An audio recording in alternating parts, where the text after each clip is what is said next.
nosso curso. Eu sou o professor William, mas os outros professores, que a Maria Cecília daqui a pouco vai falar também um pouco, estamos aí coordenando o curso de formação de professores com metodologias ativas, né? Então, a gente agradece, primeiramente, e a professora Maria Cecília, quer falar alguma coisa?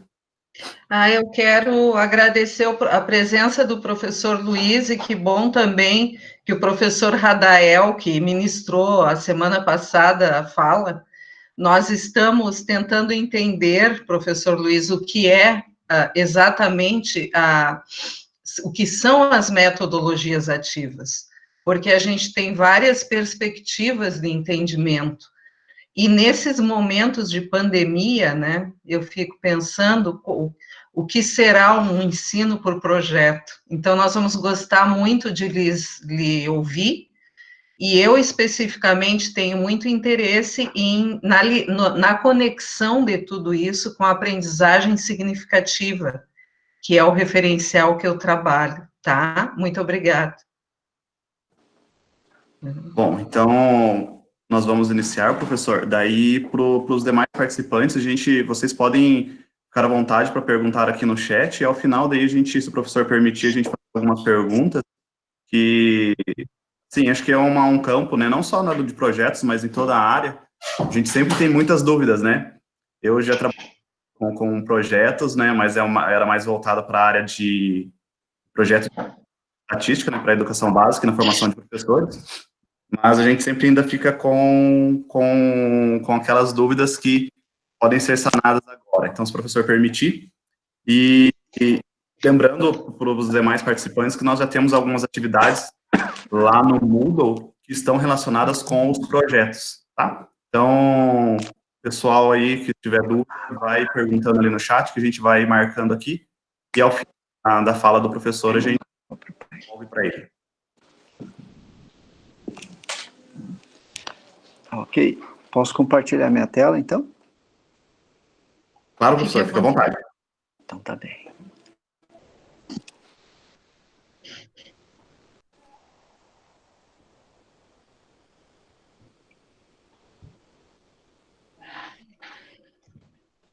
Vocês conseguem ver a tela?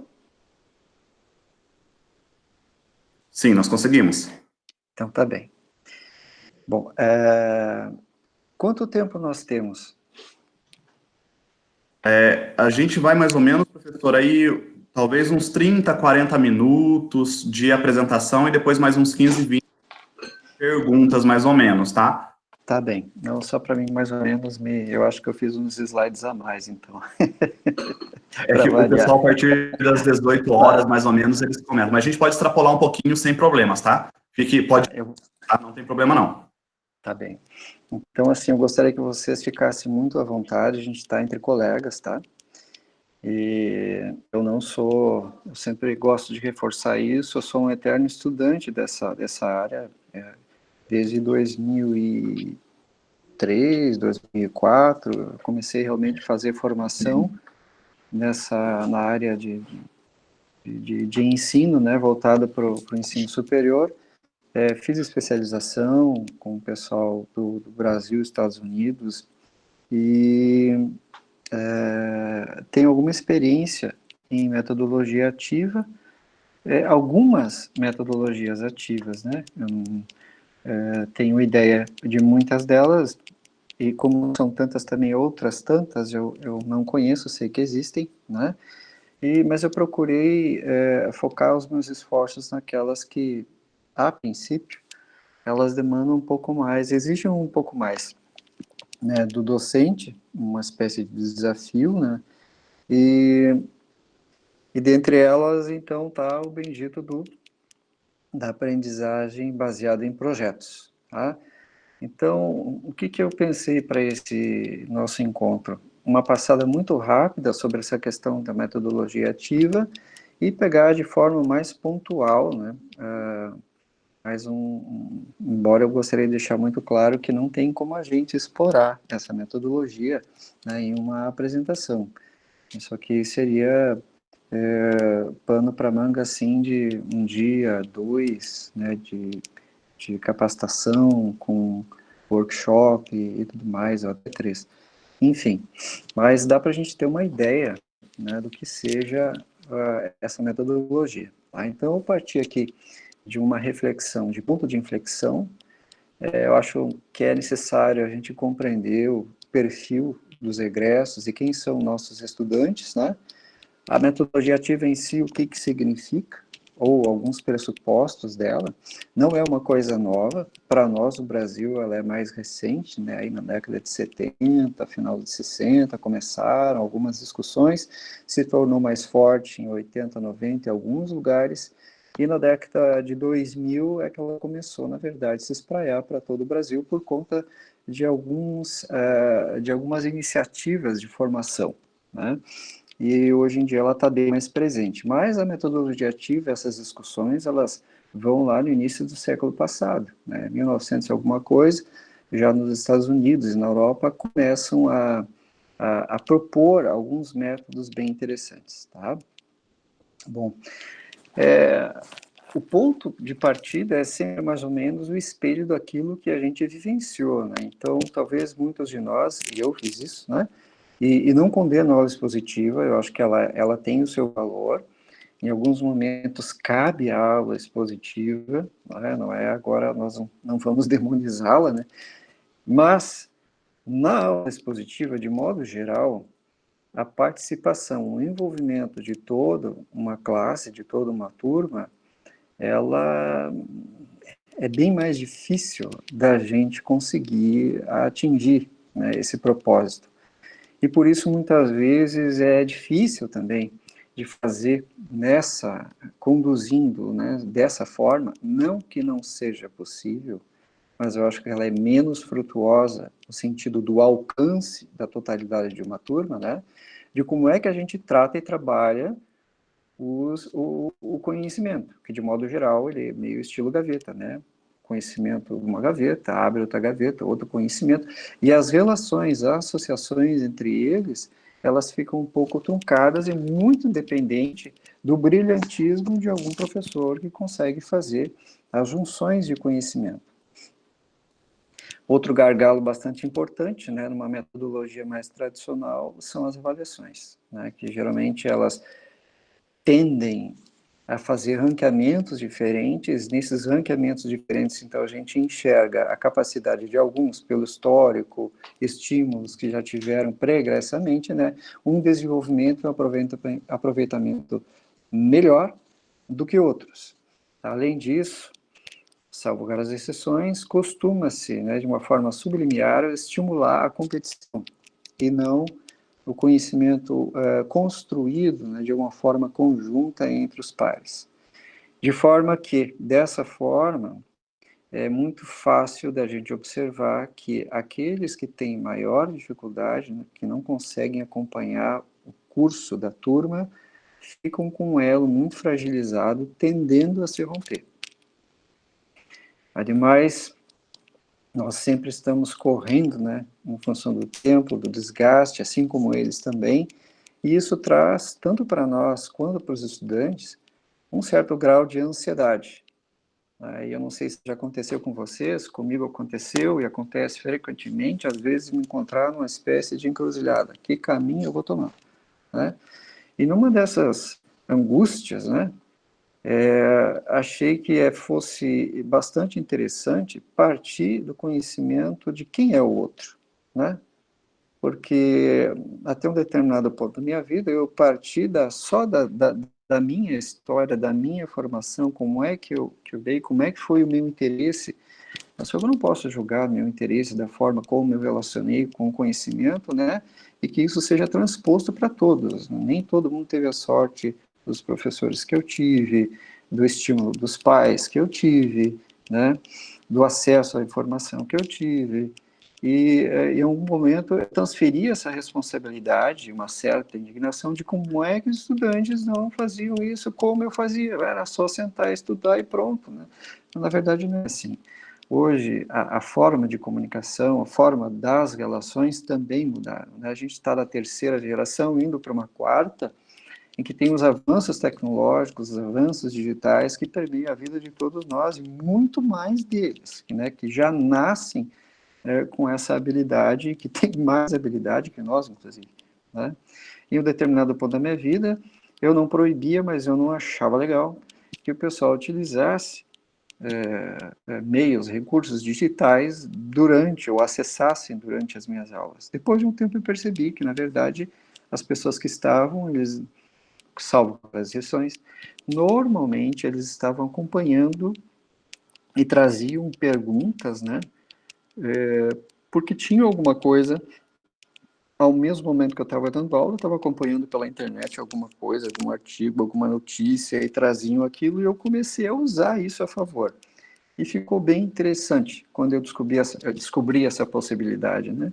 Então, mudei o olhar em relação a aquele que eu achava que era o inimigo, que era o computador ou celular, no momento da minha aula, né?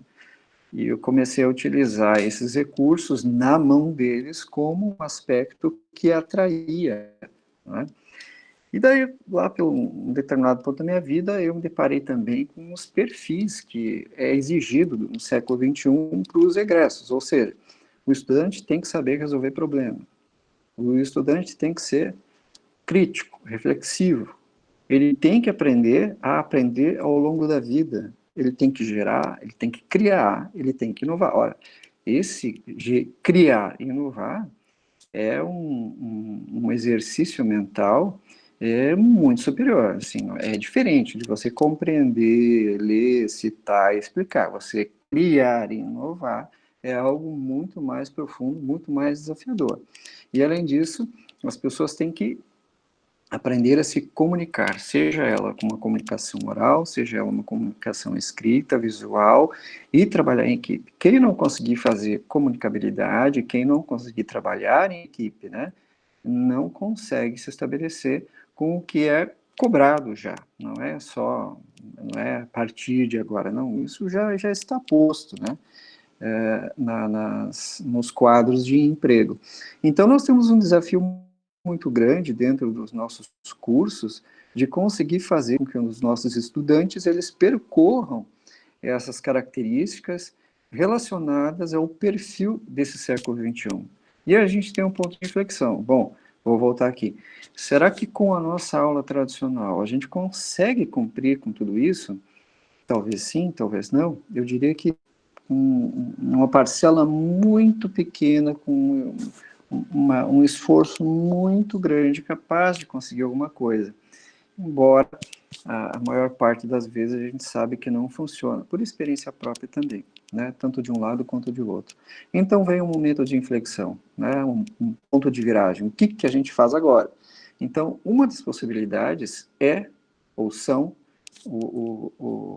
adotar metodologias ativas. Né? Por que isso? Ora, se a gente observar essa pirâmide aqui, você vê lá que 10% relacionado aqui ao método de aprendizado passivo, tradicional, né?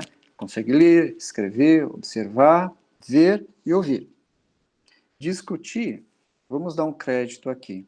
Dependendo da condução do professor, dependendo do tipo da turma, se consegue progredir alguma coisa aqui, mas isso não acontece sempre. Agora, no método ativo, ou de aprendizagem ativa, a discussão, a prática e o ensino daquilo que se conhece, eles são muito mais frequentes e presentes nos estudantes. E não sou eu que falo também, eu percebo isso na prática de metodologias. Mas isso está extensamente também registrado na literatura, né? Então, qual seria, assim, no âmbito geral, né, o que a metodologia ativa nos propõe? Ela propõe que a gente saia do foco da coisa, né, como um condutor e passa a ser um mediador. Né? Então, partimos de situações reais, né, para gerar problemas, discussões em pequenos grupos que possam fomentar um aprendizado baseado em conhecimentos prévios, em contextos gerais, e a partir deles, e com esses problemas, isso seja possibilitado aprofundar os conhecimentos em relação a isso, mas quem que busca isso? São os estudantes, não somos nós. Nós tutoramos o processo, né? Nós conduzimos o processo, mas quem faz de fato, a caminhada são eles, é diferente, né? Então, predomina aqui o aprendizado voltado para a integração dos conteúdos, não é mais aquela forma de caixinhas, né, ou de gavetas, né, que fica muito por conta da capacidade da pessoa de fazer as ligações. Na metodologia ativa, não. Aqui, a proposta da resolução de problemas ou da criação de produtos, ela prevê que haja uma integração de conhecimentos para se resolver o problema ou para se gerar um produto, como é o caso da metodologia que a gente vai discutir hoje, né? E é sempre, então, o estudante. Eu não gosto muito desse nome aluno, aqui fica alume, né, sem luz, porque a gente parte do pressuposto que as pessoas sempre tragam conhecimento prévio e esse conhecimento ele pode ser transformado, ele pode ser implementado, ele pode ser, entre aspas, né, desconstruído por ele, reconstruído novamente, né? Mas nunca se parte do nada. E não partindo do nada, eu fico meio desconfortável de dizer que a pessoa não tem luz nenhuma, não tem saber nenhum, né? Aluno. Não, é um estudante, né? Um acadêmico, um estudante. Me sinto mais confortável em tratá-lo dessa forma. E existem várias mudanças de paradigmas já que vocês podem perceber, né? Que seguramente já discutiram, que nós construímos, na verdade, pontes, né? O que era uma coisa antes muito paradoxal, né, de um lado ou de outro, vamos imaginar uma figura geométrica qualquer, sei lá, um círculo, né? Das extremidades do círculo está lá o aluno, está lá o professor, com as suas características e com as suas funções bem estabelecidas.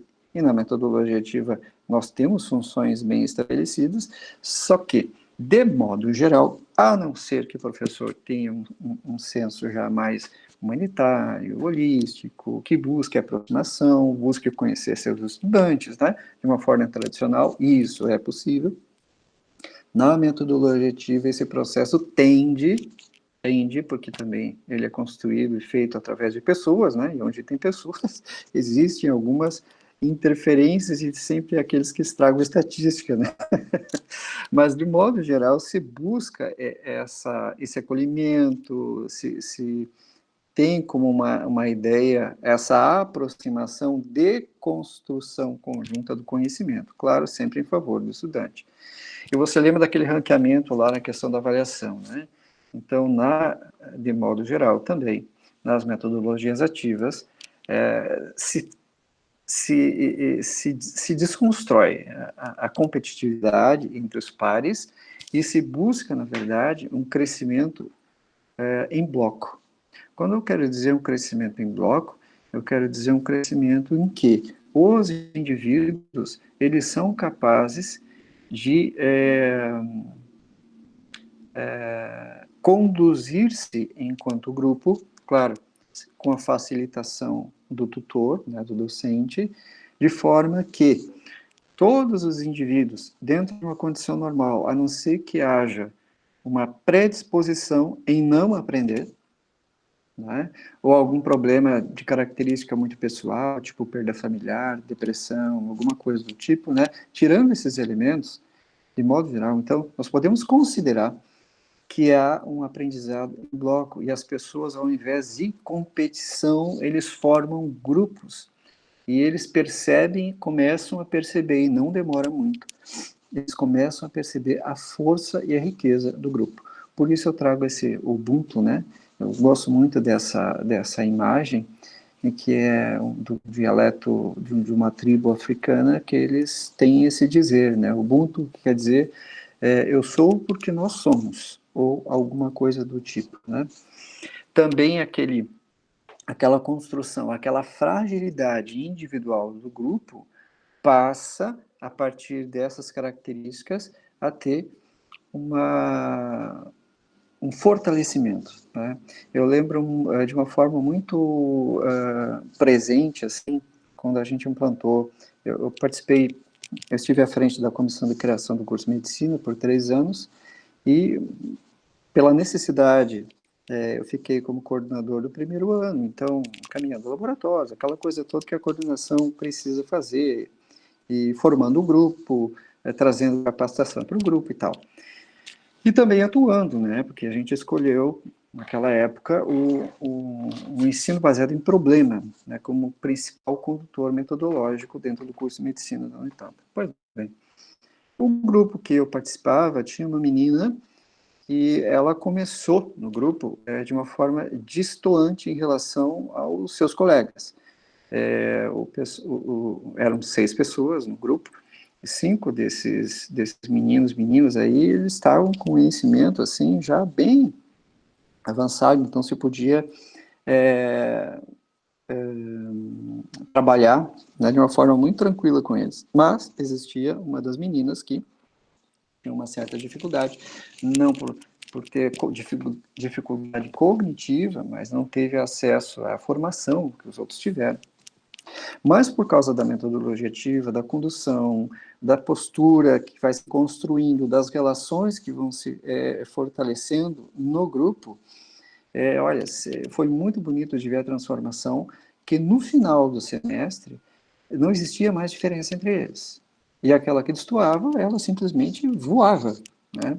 Mas ela não foi abjetada, ela não foi deixada de lado, ela foi introduzida e estimulada, inclusive pelo grupo, e ela mesma quis esse processo, obviamente, né?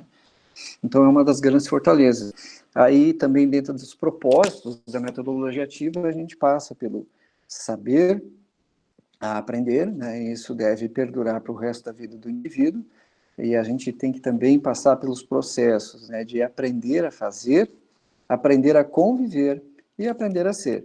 Dentro do aspecto tanto profissional quanto no aspecto humano, dentro da formação de cada indivíduo, né?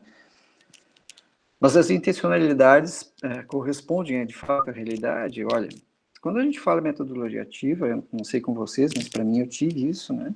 E percebo que a maioria dos meus colegas também, a gente tem medo novo. Ao mesmo tempo que eu queria, eu tinha receio de que, isso não dá certo, né? Daqui a pouco, ao invés de estimular os estudantes, eu provoco uma tragédia, né? Então, o processo de mudança, o medo que as coisas possam não funcionar, ele está muito presente, né? E como é que a gente se livra disso? A gente busca conhecimento, a gente evidencia o processo e a gente também avalia e tenta aperfeiçoar. Então, uma das coisas assim que vale para qualquer metodologia ativa, e de um modo muito particular, essas que são mais complexas, como a metodologia baseada em projeto, nós temos que ter o planejamento muito forte, ou seja, eu tenho que planejar o conteúdo, eu não posso virar conteudista, eu tenho que ter ideia, né? De onde vem meu conteúdo? Meu conteúdo vem do perfil do egresso. Onde é que esse perfil de egresso está distribuído? Ele está distribuído nos semestres. Onde é que eu me encontro no semestre?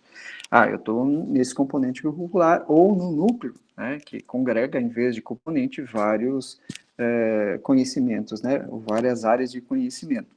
Depende como o projeto político-pedagógico é construído. Pois bem, e onde é que eu vejo isso no meu projeto político-pedagógico? Eu vejo isso no componente ou na nucleação. Os conteúdos que estão lá no conteúdo programático, que reflete o objetivo, e o objetivo que reflete a ementa, né, do que eu estou trabalhando. Então, é a partir disso que eu tenho que me contextualizar, né? E planejar e distribuir esse conhecimento e a construção desse conhecimento ao longo do semestre ou em um período menor de tempo, como eu vou considerar com vocês daqui a pouquinho. Eu também tenho que levar em conta o tempo que vai ser necessário para que essa metodologia seja cumprida de forma adequada. O número de estudantes, né, presentes. De acordo com o número de estudantes, eu tenho possibilidades diferentes de metodologias ativas, né? Eu não posso empreender uma metodologia de forma equivalente à disparidade de número de estudantes em que eu vou trabalhar, não é? Tem que adequar isso. Eu tenho que considerar a aprendizagem entre os pares, quer dizer, envolvê-los nesse processo, e eu tenho que cuidar muito bem do processo avaliativo, que inclusive eles têm que saber de tudo, né? Eles têm que saber de como é que a metodologia funciona, eu falo dos estudantes, né? Como é que ela funciona, como é que é o processo avaliativo, como eu vou ser avaliado, quais são os passos dessa metodologia. Se ele não tiver claro isso, ele não vai comprar a ideia. e para os estudantes comprar a ideia, eles têm que se sentir confortáveis conhecendo a metodologia e de como é que eles vão ser avaliados, né? Então, o insucesso é o contrário, né? A falta de planejamento, a falta de conhecimento de estudo do professor, né, em relação à metodologia, a falta de preparo ou vivência, um perfil enjambrador, que eu acho que é uma das piores coisas, né? É você pegar uma metodologia ativa e começar a colocar o teu jeitinho. Bom, assim, ó, eu já vi muita coisa dar errada e depois fica a pecha que a metodologia ativa não funciona. Eventualmente, eu desconstruo isso quando os estudantes chegam até mim. Existem algumas iniciativas em que o pessoal lança a mão de um nome de uma metodologia ativa, mas nunca procuraram, na verdade, eu acho muito triste isso, se inteirar, saber vivenciar, aplicar, avaliar, pedir ajuda, né? E aplicam de forma errada, não é a metodologia, mas dão o nome à metodologia, mais tarde eles chegam para mim e digam, tá, mas não era isso então? Eu digo, não, não é isso. Na primeira aula do curso, eu já relato, já trago para eles o que é e o que não é. Claro que eu conto o pecado, eu não conto o santo, né? E também nem quero saber do santo. Mas a gente, às vezes, tem que fazer uma desconstrução. A gente tem que cuidar muito com a soberba. Nós, professores, a gente tem esse perfil meio orgulhoso, meio vaidoso. A gente é um espinho na carne, né? Como diz São Paulo, que a gente tem que estar toda hora se observando. Então, eu não posso desfazer o trabalho, às vezes, de anos de pesquisa e padronização de um grupo ou vários grupos que construíram, publicaram, validaram uma metodologia, mudar ao bel prazer e dizer, eu estou fazendo essa metodologia. Não pode ser assim. Não pode ser assim. Não é? Se eu quiser fazer isso, bom, então eu tenho que me aplicar, fazer pesquisa, padronizar e construir, então, uma nova metodologia e oferecer à comunidade, né? Caso contrário, eu acho muito arriscado, tem muita chance de dar errado se começar a fazer enjambrações. Tá? E o não engajamento dos estudantes, que é muito dependente de como a gente conduz o processo, e às vezes tem coisas pontuais, particulares, de algum ou de outro, que infelizmente a gente não vai conseguir ser 100%, por vezes, né? 100% efetivo. Eu divido com vocês o seguinte, eu aplico metodologia ativa antes de vir para a Unipampa, agora vai fazer 10 anos que eu estou na instituição. Na instituição eu aplico há 5 anos, porque a minha experiência era com colegas, né, nós fazíamos nucleações, como aqui o nosso curso, atuo na farmácia, ele não tem nucleação, então eu fiquei uns 5 anos de jejum, mas estudando, me preparando, me aperfeiçoando, e resolvi começar a fazer sozinho, né, dentro do componente, ou dos componentes curriculares que ministro, comecei a dividir as ideias com alguns outros colegas, fiz algumas formações com eles, e hoje a gente tem um grupo já razoável de pessoas que se interessam em aplicar e, de fato, aplicam, né. Desde 2015 até agora, eu não tenho estudantes em avaliações de recuperação, ou seja, eu não faço recuperação. Por quê? Porque os estudantes precisam dela. Mas, dos 5 anos pregressos na instituição, a média era que 100%, 95% da turma entrasse em recuperação e 20% tivesse em reprovação. Então, desde 2015, eu não vivencio mais essa triste situação. Nunca gostei, sempre me incomodei com isso, né? E não pense que eu baixei a guarda, não, pelo contrário, eu tenho exigido cada vez mais dos estudantes e o resultado que eu obtenho deles é muito interessante, muito satisfatório. Né? Bom, vantagem em relação à forma tradicional. É nítido a percepção de um estímulo, pelo menos, melhor, do desenvolvimento de autonomia dos próprios estudantes, né? Autoconfiança, autoestima, o fato deles se tornarem protagonistas, né, do processo de ensino-aprendizagem faz com que isso seja desenvolvido quase que naturalmente. E eles começam a desenvolver de uma forma cada vez mais eficaz habilidades para resolver problemas. Eu digo isso pelo seguinte, eu encontro com os estudantes no 7º e no 8º período de farmácia, né? O curso tem 10 semestres. No 7º, então, eles têm um encontro mais, como é que eu posso dizer? mais forte, né, com a metodologia, e eles fazem uma espécie de ajuste da metade para o final, já estão bem, no 8º semestre é muito tranquilo, tá?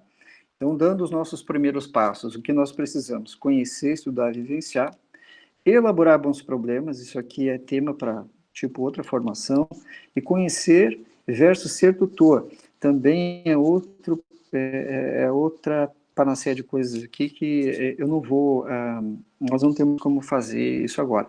No final, eu deixo referência em relação a elaborar problema de 1 ou 2 artigos bem interessantes, já para a gente ter uma ideia. Mas o ideal é a gente fazer oficinas em relação a isso. Da mesma forma, tutor.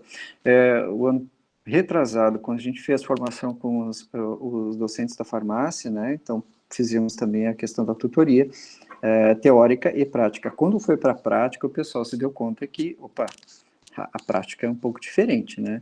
Então todo mundo estava seguro, mas quando você faz, quando você vivencia, por isso eu insisto nessa questão de vivenciar o processo, aí você realmente vê o que você precisa fazer, o que você precisa superar e vencer para conseguir ser um tutor, tá?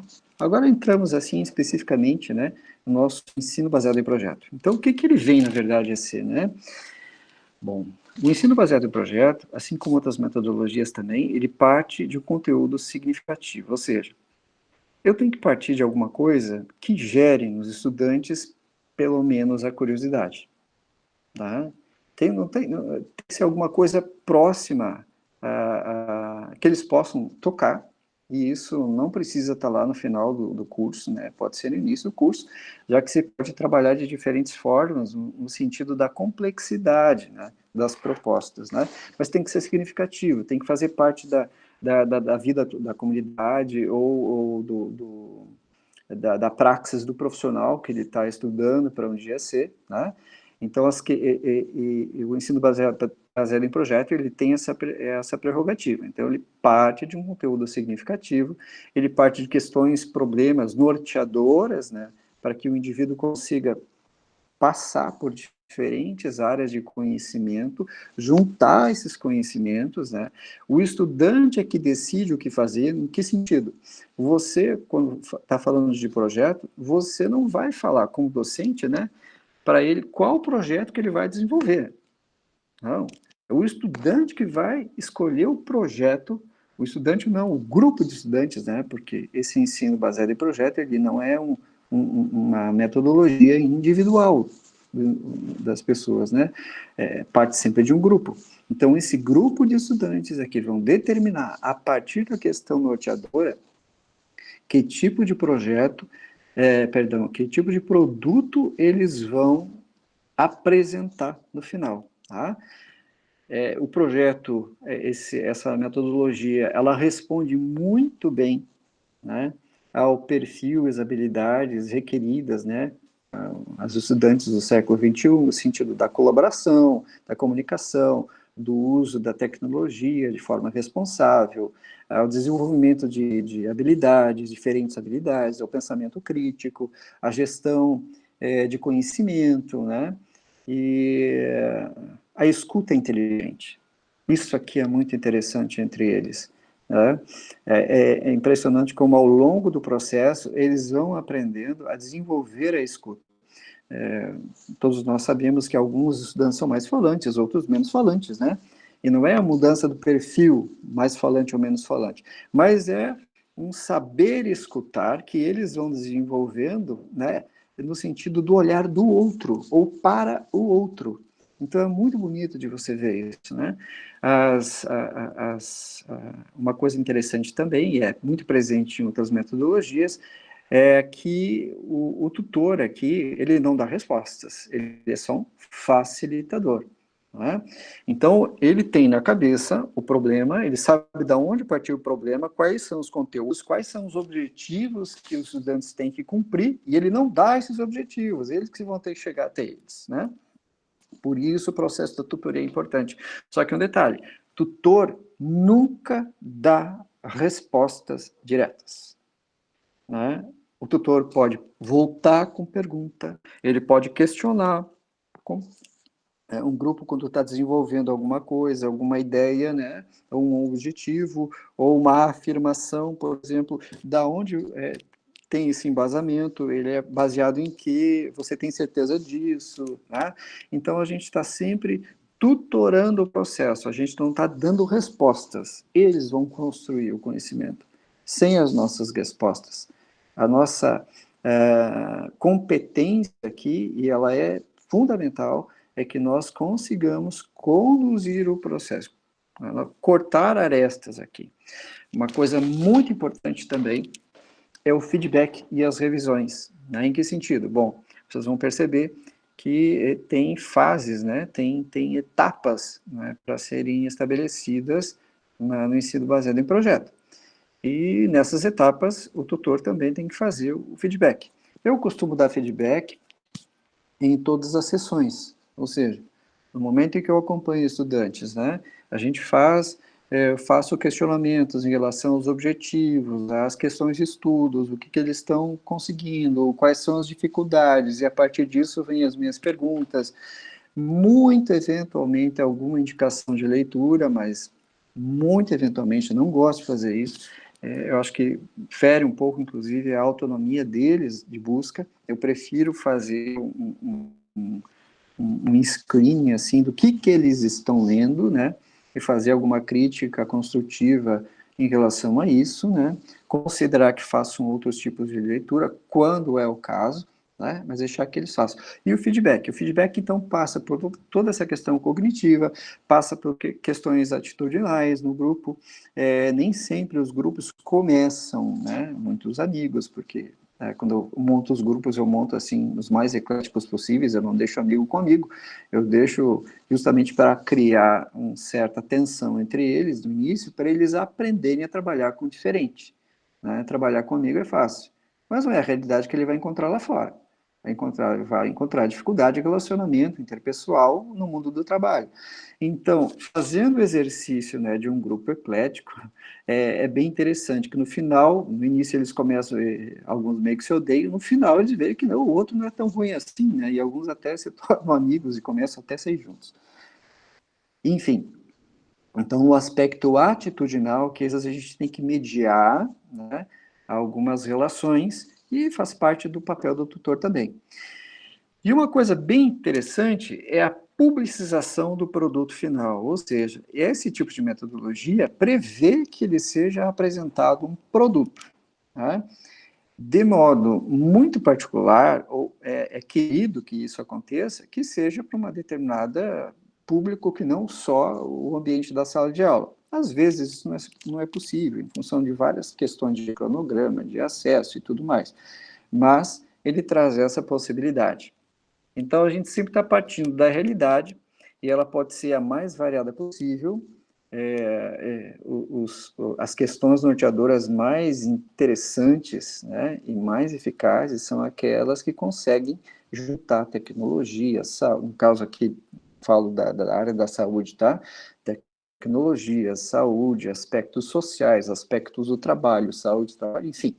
Né? Então, várias áreas do conhecimento dentro de um mesmo produto. No overview, a gente pode dizer que existe uma ideia e um problema, né, com as engrenagens, nós vamos chegar a um produto final. Então, mas como é que se dão essas etapas? Então, a partir do problema, nós temos uma investigação interativa, nós temos a checagem da autenticidade, né, das referências, das proposições, ver a questão da hipótese, se ela é verdadeira ou se ela é nula, do que eles levantaram em relação à problematização. A voz, a escolha deles em relação ao que vão fazer, né, os processos de reflexão, que seriam os estudos, né, e a preparação para a montagem, a revisão crítica de todo o processo e a publicização do produto final. Né? Qual é o tempo necessário? Bom, olha, o ensino baseado em projeto, ele é flexível em relação ao tempo. Em que sentido? Ele é flexível porque permite que eu faça projetos curtos, geralmente entre 7 a 10 dias, ou projetos longos, maior que 10 dias. O que determina essa extensão? Essa extensão é determinada, na verdade, pela complexidade do referido projeto. Então, eu posso usar, por exemplo, um projeto para cumprir 1 semana, ou 2 semanas, ou 3 semanas dentro do meu semestre, e, a partir daí, usar até uma outra metodologia, ou até mesmo forma tradicional. Eu posso utilizar alguns projetos ao longo do semestre, curtos, 7 dias, 10 dias, 3, 4, 5, né? Ou eu posso também utilizar projetos mais longos, maior que 10 dias, ao longo dos semestres.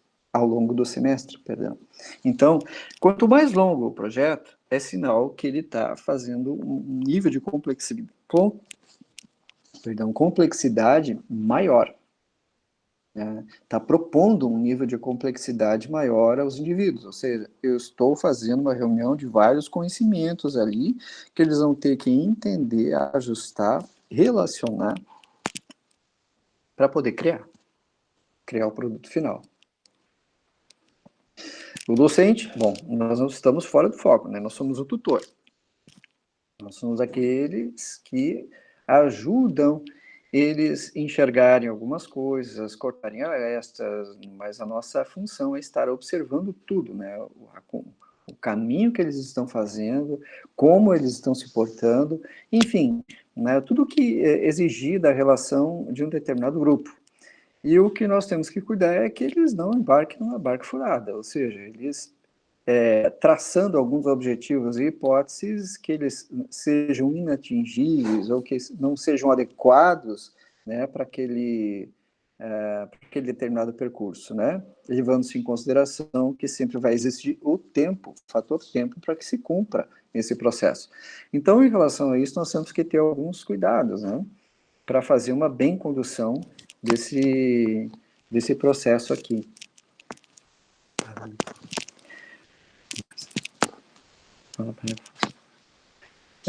Durante a condução tutorial, a gente tem também a perspectiva de sempre manter uma função assim, ó, bem acolhedora, tá? E ser muito claro naquilo que a gente colocar para eles, senão e ser claro é diferente de ser ríspido, mal educado, né? Enfim, vocês sabem bem, né? A gente tem que trabalhar autoestima, incitar curiosidade, discussões. Eu tenho um estudante no último semestre, no semestre passado, que estava enfrentando algumas dificuldades em relação à drogadição. Eu percebi ele um pouco diferente, no semestre retrasado era um menino alegre, eu comecei a perceber que ele estava meio alheio, aí é uma pessoa inteligente. O simples fato de eu puxar para um lado, né? Depois de um encontro, fiquei só eu e ele conversando, puxei para um outro local, um laboratório, só eu e ele. O simples fato de perguntar para ele o que está acontecendo, eu percebi naquele menino uma vontade enorme de falar, de desabafar. E eu percebi que ele não estava tendo com quem desabafar, porque ele estava vivendo o problema da drogadição e o melhor amigo dele também. Então, para ele era um pouco difícil. E a gente se colocou à disposição, conversei com ele mais 1 ou 2 vezes, e vocês não imaginam a transformação desse estudante. Eu estou falando de uma primeira avaliação tirando 3, né, para uma última avaliação tirando quase 9. Então, trabalhar um pouco a autoestima, incitar, assim, mostrar-se, né, sensível, né, à vida do estudante, às vezes pode ter um impacto muito interessante, né? De forma geral, também a gente deve incitar a curiosidade, a discussões sobre determinado tema, né? Então, para facilitar um pouco, vou colocar aqui um passo a passo, tá? Daqueles que não entraram em contato ainda com essa metodologia. Então, a primeira coisa eles têm que saber a regra do jogo, ou seja, como é que funciona o método, por que o método existe, como é que vão ser avaliados, né? Então, a partir disso, né, com grupos de 6 a 8 estudantes, ou 5 a 8 estudantes, não mais que isso, então a gente distribui a questão problema, enfim, e aí eles começam a fazer leitura disso, enquanto grupo. Né? Então, eles definem palavras, termos desconhecidos, tem que ficar muito claro para eles do que está se tratando. É interessante eles conseguirem identificar diferentes áreas, né, do conhecimento que possam estar envolvidas naquele problema, como a biopsicossocial, tecnológica, né? Então, que áreas estão envolvidas nessa proposta, ou que podem estar envolvidas. A partir disso, começa a discussão, brainstorm, né? E é interessante porque cada um tem uma perspectiva e isso vai enriquecer muito a discussão. E vocês percebem nessa figura aqui, ó, esse sujeito aqui é o professor, né? O docente, que está funcionando como tutor. Então, ele fica atento ao que se conversa e, a partir disso, os estudantes, com o brainstorm, vão fazendo suas anotações, vão vendo os objetivos, né? O importante é você levantar hipóteses para depois serem checadas, levantar os objetivos de estudo daquele problema para circundar aquele problema e que, no caso, esse problema vai se transformar, então, materializar num produto final, né? No caso da metodologia que a gente discutiu hoje, fazer um plano de estudo para todos, né? Todos vão seguir o mesmo plano de estudo. Aquele grupo vai construir o seu plano de estudo a partir das suas hipóteses e a partir dos objetivos que foram traçados. Ao longo do processo, se pode fazer a checagem e o aprofundamento dessas explicações a partir do que, de repente, há necessidade para fechar o produto ou, no caso do docente, perceber que eles consigam atingir os objetivos que foram traçados para essa etapa, né, para a construção desse produto final. Eles têm, então, uma área que a gente chama de área verde, que pode ser individual, em grupo, alguns preferem fazer um estudo individual, depois em grupo, outros grupos preferem estudar todos juntos, então é muito variável, isso fica com eles, para fazer esses estudos, aprofundamentos, testar, ver a construção do produto final e tudo mais, né? E antes da apresentação do produto, né, a gente sempre faz a checagem das questões, atividades de estudo, checagem das hipóteses, ver se elas foram válidas ou nulas, né? E uma avaliação 360, quer dizer, todo mundo avalia todo mundo, tá? Então, fazendo um overview quase final aqui, a gente passa, então, de uma problematização, questões de pesquisa, objetivo, estabelecer qual é o produto, né? Então, a partir disso, você faz o plano de estudo, que faz o cumprimento com estudando de forma individual e grupo, desenvolve-se o produto em grupo, né? Faça reflexão do processo a partir da apresentação do produto. Tá? E da apresentação final do produto, então, a gente tem que dizer para eles que existem diferentes possibilidades de você apresentar um produto de acordo com o que você coloca, né, na problematização. Então, eles podem entender que possam ser produtos escritos, possam ser produtos de apresentação, possam ser produtos tecnológicos e podem ser também produtos midiáticos, né? Eles são muito criativos. Tá? A gente vê, todo semestre, a gente passa por todas essas possibilidades, né? Outras questões também, outras possibilidades de produtos são produtos de treinamento, produtos de planejamento e produtos de construção. Todos eles também, essas 7 possibilidades, durante um semestre, com certeza você vai ter os estudantes. Aqui eu trago alguns exemplos.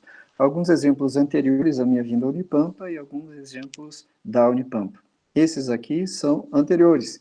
Então, aqui tinha um componente curricular, que eu e um outro colega éramos responsáveis por tentar fazer com que os estudantes agregassem conhecimentos do primeiro ao penúltimo semestre de formação.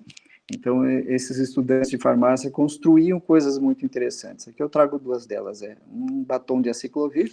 Aciclovir é um fármaco utilizado para... um antiviral, né? Muito utilizado para herpes labial, por exemplo, né? Então, um batom de aciclovir. Uma barra de cereal de cálcio, muito gostosa, por sinal. Eles fizeram degustação para a gente, né? E fizeram todo o processo, comprovando, né? No laboratório de química... a quantidade de cálcio presente ali e tudo mais, né? Então, como um suplemento de cálcio, tá? Aqui, deixa eu ver se eu consigo... Esse foi um jornal construído, os estudantes do semestre passado, eu vou rodar só um pouquinho, porque ele é extenso, tá? Sobre micotoxinas. Então, olha só, todo um aspecto midiático e tudo mais. Então, eles fazem entrevistas com eles mesmos, fazem de conta que são profissionais, né? Tentando responder todas as questões.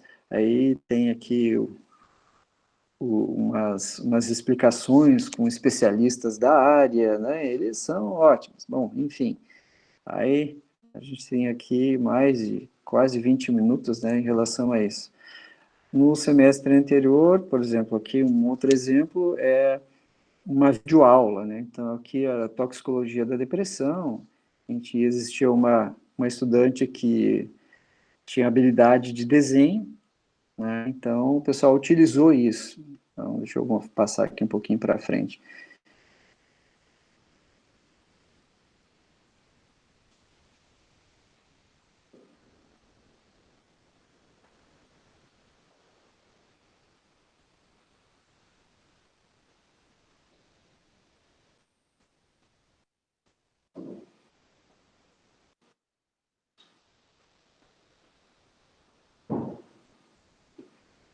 E aí vai, né, gente? Aí vai, pessoalzinho, é fora de série, tá? Então, o que eu queria demonstrar é esses exemplos. Aqui também, do semestre passado, eles fizeram, acreditem, um desenho animado, né, para falar sobre intoxicação medicamentosa de ácido valproico. Bom, o interessante é que esses personagens, no final, aqui aparece até eu, mas aqui eu não consigo rodar o vídeo, não sei por que razão. Enfim.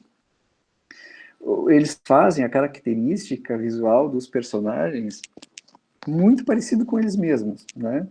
E o professor que aparece lá no final da história que eles criaram em relação a isso, a forma de se vestir, de falar, enfim, fica bem característica que era eu, né? Fizeram uma espécie de homenagem, ficou muito bacana. Aí você pode perguntar, tá, mas e aí? Eles são muito bonitos, etc e tal, mas na hora de avaliação, eles demonstram saber? Demonstram. Além de todo o aspecto avaliativo, de processual, atitudinal, que envolve, né, até a apresentação do produto, a questão do desenvolvimento de habilidades e tudo mais, que isso é considerado, né, eu também faço avaliações pontuais, normais, teóricas, como costumeiramente a gente faz, né. Eu, de algum tempo, já há algum tempo, eu estou me convencendo que os métodos são efetivos, mas eu costumo fazer e continuo fazendo essas avaliações muito mais para ter registros, né? E, e eu penso em escrever alguma coisa a respeito disso. Então, eu estou reunindo dados já de 5 anos para fazer uma espécie de, eu não sei ainda se faço uma revisão ou se faço um livrinho a respeito do assunto. Enfim, mas tenho feito isso para demonstrar, não é, que os processos, eles realmente conseguem fazer com que eles apreendam conhecimento e não só aprendam conhecimento, não é? Ele permite que a gente passe por todas, ou melhor dizendo, né, por várias formas de avaliar, várias esferas de avaliação, tá? E aqui também, em relação a roteiros, né, tem, no final, vou deixar algumas referências, 2 referências, e nelas consta isso. Então, tipo, como é que eu avalio, cara, uma proposta dessa, né, de processo? Então, aqui eu tenho algumas possibilidades que você pode criar, tá? Aqui ela é colocada de forma qualitativa, mas infelizmente a nossa instituição ela ainda não está, ela está desenvolvendo muito nesse aspecto, mas nós não conseguimos atingir ainda, né, uma segurança, né, por nós docentes, né, vamos nos colocar todos juntos assim, no sentido de conferir aprovado ou reprovado, né? Ah, porque entre o aprovado e o reprovado tem muita coisa, concordo, tem muita coisa.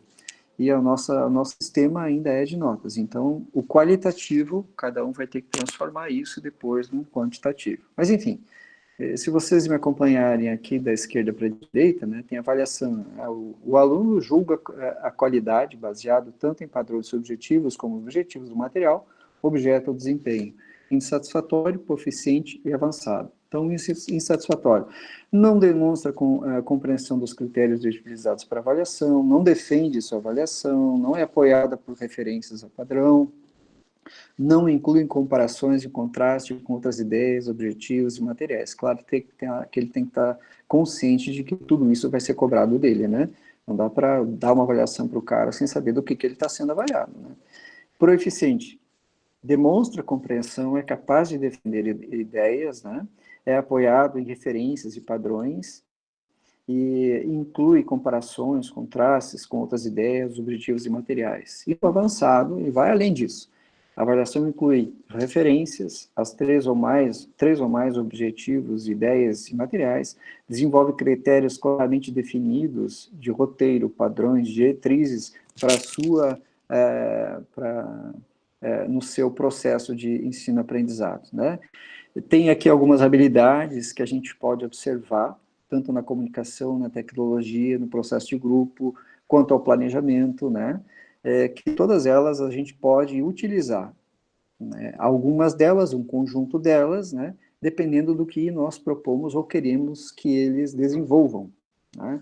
A resolução de problemas, o que nós podemos propor, observar, né? Que eles queiram que eles atinjam, gerenciamento de tarefas e autogestão, o que nós desejamos que eles façam, né? Que eles atinjam, e aqui eu trago um exemplo que a gente coloca lá para os estudantes dentro do processo, que eu falei para vocês que eu gasto uma aula inteira de 2 períodos, na verdade, para explicar o processo e dizer como é que eles são avaliados. Então, aqui eu estou fazendo uma pincagem bem curta, né, em relação a isso, tá? Então, lá, avaliação do produto final. A avaliação do final do projeto é dependente do tipo de produto que se apresentará, mas deve responder satisfatoriamente enquanto processo todas as competências e habilidades almejadas para o projeto. Olha, até aqui eu já expliquei tudo o que é o projeto, como é que eles vão ser avaliados, né? Como é que as coisas vão acontecer, qual é o meu papel, qual é o papel deles, o que eles vão ter que fazer, o que eu espero que eles atinjam no final, né?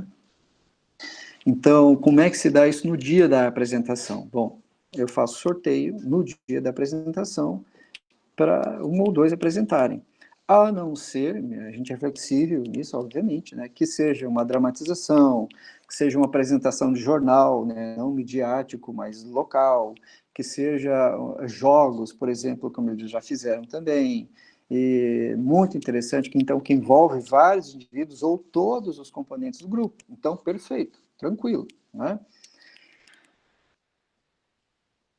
Todos os indivíduos vão estar presentes, devem estar presentes, né, no dia da avaliação ou da apresentação do produto final. A não ser que morte familiar, doença devidamente documentada, ou algum outro problema muito sério, né, e que isso seja documentado, enfim. Ou que a gente entendeu, ou que acompanha por alguma razão ou outra, né, não somos insensíveis, mas a gente cobra isso bastante forte deles.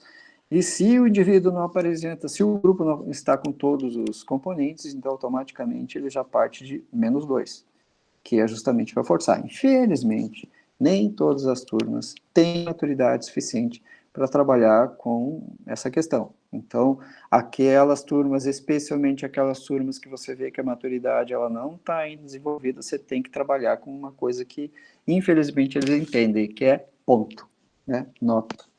Então, na verdade, é o subterfúgio que a gente faz, uma estratagema, né, para tentar atraí-los, né, naqueles que não têm essa maturidade toda. Mas, de modo geral, o pessoal chega para mim e já tem essa maturidade, não sofro muito com isso. Vez ou outra, ao longo do ano, alguma turma, alguns componentes de alguma turma, com um pouco de deficiência nesse sentido de maturidade, mas o pessoal é muito bom, eles se envolvem realmente e me fazem muito feliz em relação a isso.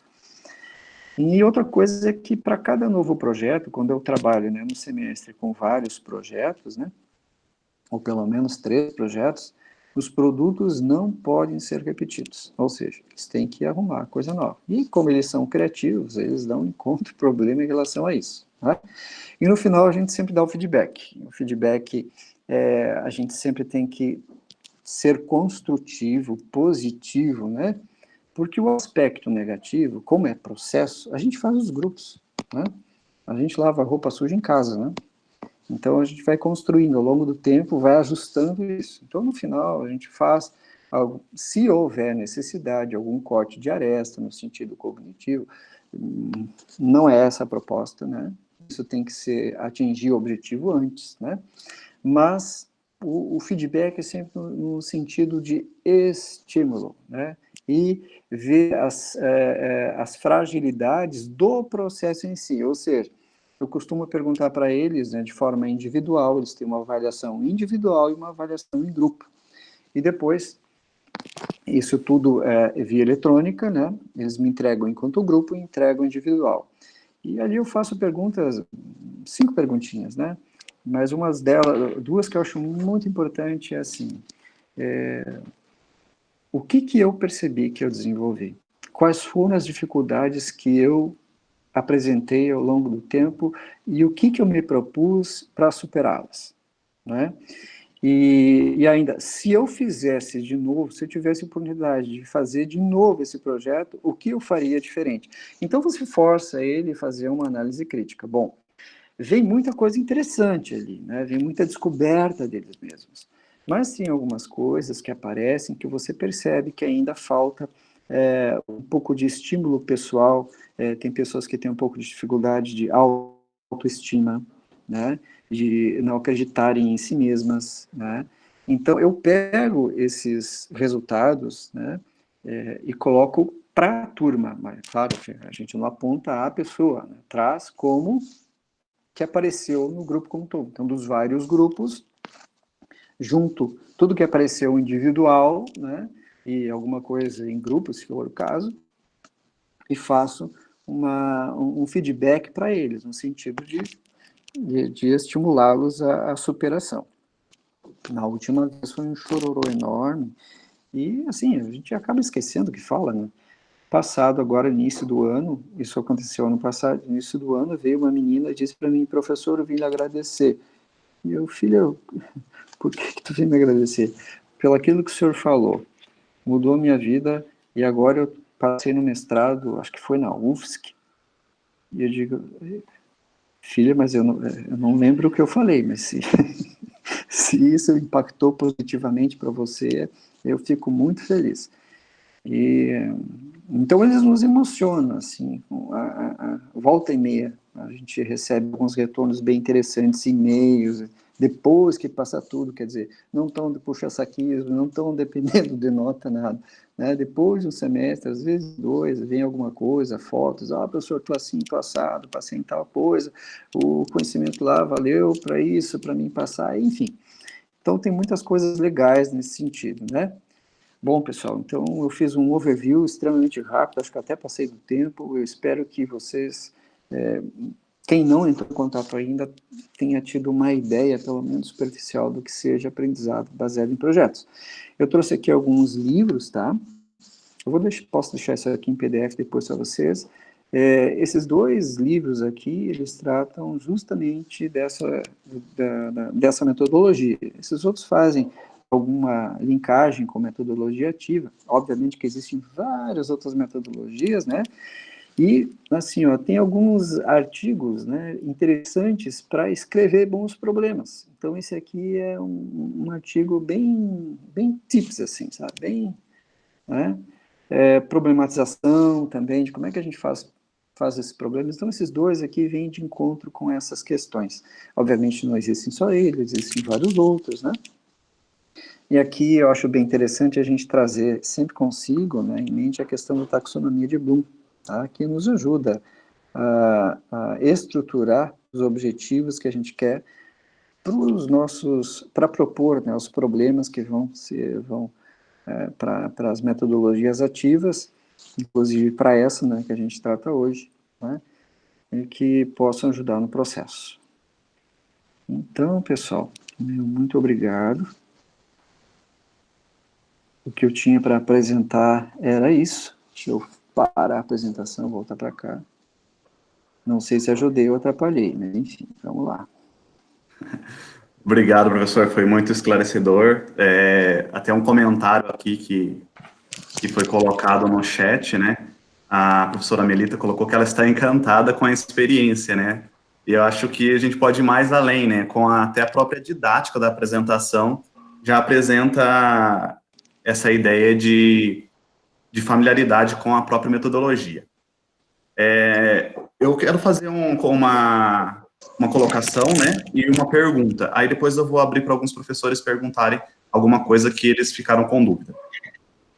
A primeira colocação, né, pegando várias palavras-chave da apresentação, como os conhecimentos em gavetas, né, que nós colocamos, e aqui a gente busca um estudante crítico, reflexivo, que ele mesmo construa, né? Então, eu vejo que ir atrás disso, né, de buscar um estudante crítico e reflexivo. Só dando um exemplo, né, o porquê que a gente poderia buscar isso. Hoje, assistindo a um jornal, o governo do estado de São Paulo apresentou os resultados do Covid, né? Colocaram que, em março, a porcentagem deles que eles tinham de casos em São Paulo, no estado de São Paulo, era 69% de todos os casos do Brasil, em março. E apresentaram outra porcentagem hoje. Hoje a porcentagem apresentada foi de 22% de todos os casos do Brasil. Aí eles falaram que eles evoluíram, e foi um trabalho todo em conjunto, né? Mas daí a gente pega e vamos analisar os dados, né? 69% em março e hoje é 22%.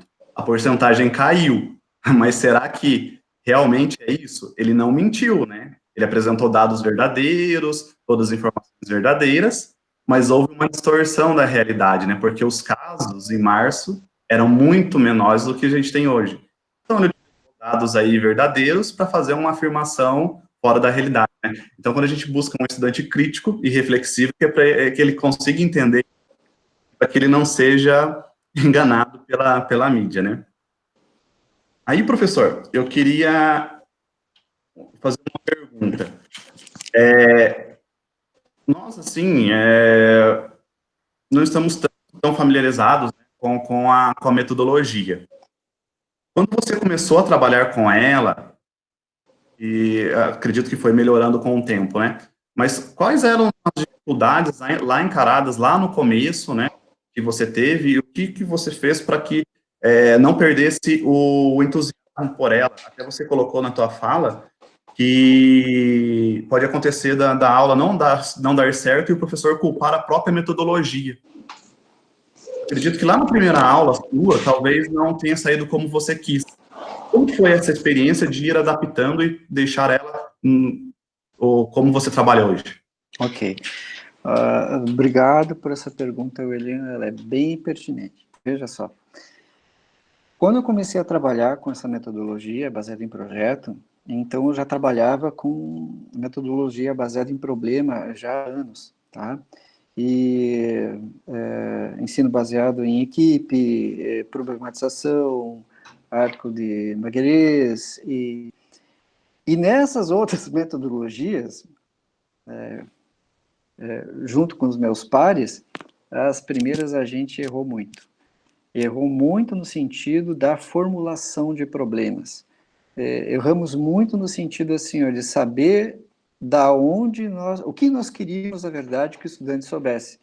Porque nós ainda trazíamos aquele medo do conteudismo, né? O medo de que o estudante tem que saber tudo de tudo, e até todos nós estarmos assim confortáveis e conscientes de que a graduação é um momento e a pós-graduação é outra. E a gente estava propondo para eles que eles tivessem conhecimento de pós-graduação, não de graduação, dotado de muitas especificidades e que eles não iriam atuar, né, no âmbito geral da profissão, eles não...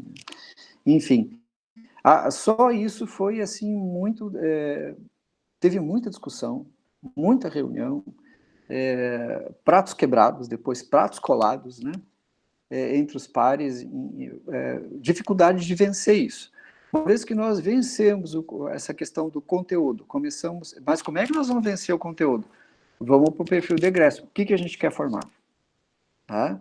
Depois a gente pegou todo o curso assim, colocou na frente de onde é que está esse conhecimento, da onde ele começa, onde é que ele termina, em grau de complexidade. Então, eu te digo que isso não aconteceu em uma e duas reuniões, isso foi um ano inteiro de discussão, semanal, ou pelo menos, depois de um tempo, quinzenal. Né? Quando nós tivemos isso muito claro diante de nós, aí nós sabíamos o que nós tínhamos que cobrar. Aí a gente ficou feliz. Foi aplicar, melhorou, mas não estava bom ainda. Por que não estava bom ainda? Porque nós não sabíamos formular problemas. Nós pensávamos que nós sabíamos formular problemas.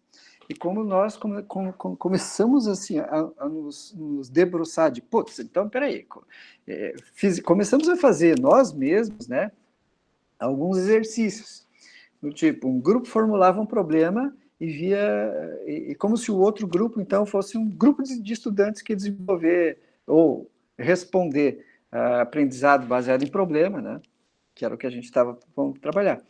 E o que nós percebíamos, assim, que ficamos chocados? Eles entendiam uma coisa diferente do que a gente queria. Caramba, eles eram professores. Então, alguma coisa estava errada, né? E a gente começou a perceber, então, que a técnica, né, de formular problema, ela estava enviesada. Então, segundo passo, depois que nós aprendemos o que nós devíamos cobrar, nós verificamos que nós não sabíamos fazer problemas. Então, aprendemos a fazer problemas. Aí a coisa começou a melhorar. Aí foi a questão assim, o próximo passo qual foi?